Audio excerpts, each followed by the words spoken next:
Michelle's grandmother lives on a reservation in North Dakota known as White Shield. She built a house there years before Michelle was born. No one else has lived in that house besides her family, which is why it puzzled everyone whenever they started experiencing paranormal phenomenon. The frightening experiences began with Michelle's aunt and uncle. One night, her aunt had a terrible nightmare. In her dream, it was nighttime, and she was far away from the house. Then suddenly, she was immersed in a trance. She slowly began to walk. With each step, she got closer and closer, and eventually, she could see the house. She was horrified with what she saw next. As her eyes gazed upon the roof of the house, she could see a silhouette. The figure had legs and hooves of an animal, and the upper part was the body of a man.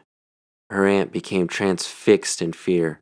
The creature was dancing on the roof, stomping and contorting its body in unnatural and abnormal ways. As the creature continued its ritualistic dance, he gradually turned his attention to Michelle's aunt.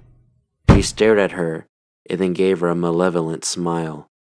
Fear overcame her, and then immediately she awoke from her nightmare. Michelle's aunt could hear her heart pounding as she grabbed her chest.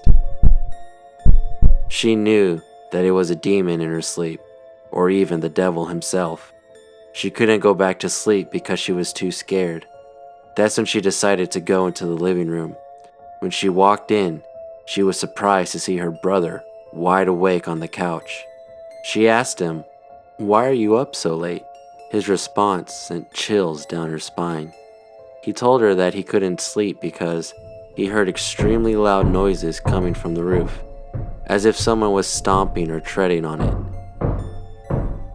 Horror-struck, Michelle's aunt told her brother about the nightmare she had, and both of them stayed up the rest of the night.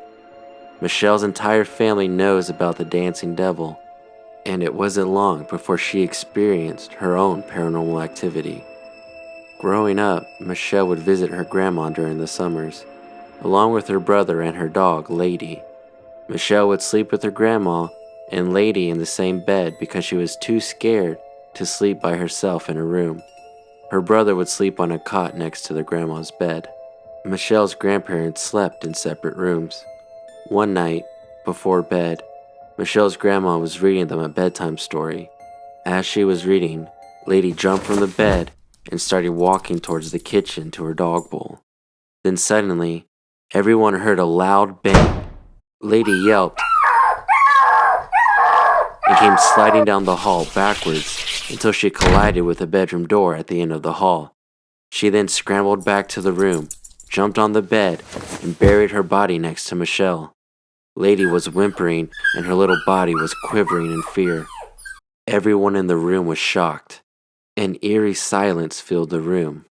To alleviate the tension, Michelle's grandma told them that Lady was just being clumsy, even though Michelle knew that her grandma just came up with the story in order to calm everyone down. To this day, Michelle wonders what attacked her dog. As Michelle got older, she eventually started sleeping in her own room. She became desensitized to the paranormal activity, until one night, when Michelle left her bedroom window open, the evening heat was making her uncomfortable, and she wanted to air out her room. Michelle slowly started to drift to sleep as the outside draft cooled her body. Before Michelle could slip into unconsciousness, she began to hear a baby crying in the wind.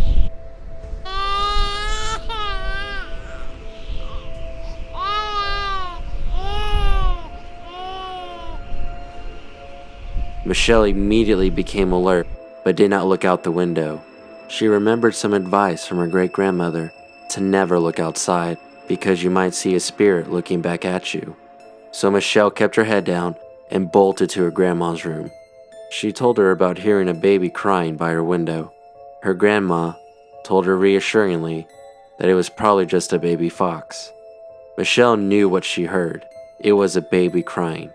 She didn't want to try and convince her grandma because she knew it would be pointless. The following day, Michelle visited her great-grandmother and shared her experience. Her great-grandmother told her that it was a good idea that she didn't look out the window. She also said that it could have been a skinwalker since it was during the summer, and that the skinwalker was trying to lure her outside. Michelle eventually learned that before White Shield was established, there was another reservation just 7 miles south called Elbow Woods. The government made the people of Elbow Woods relocate when they took the land so they could flood it for the Garrison Dam. A lake now stretches across the land of where Elbow Woods was established, and a lot of burials are said to be in the surrounding area. Michelle believes this is why her grandma's house has experienced so much paranormal activity. Or is it possible that the house is haunted by something more sinister?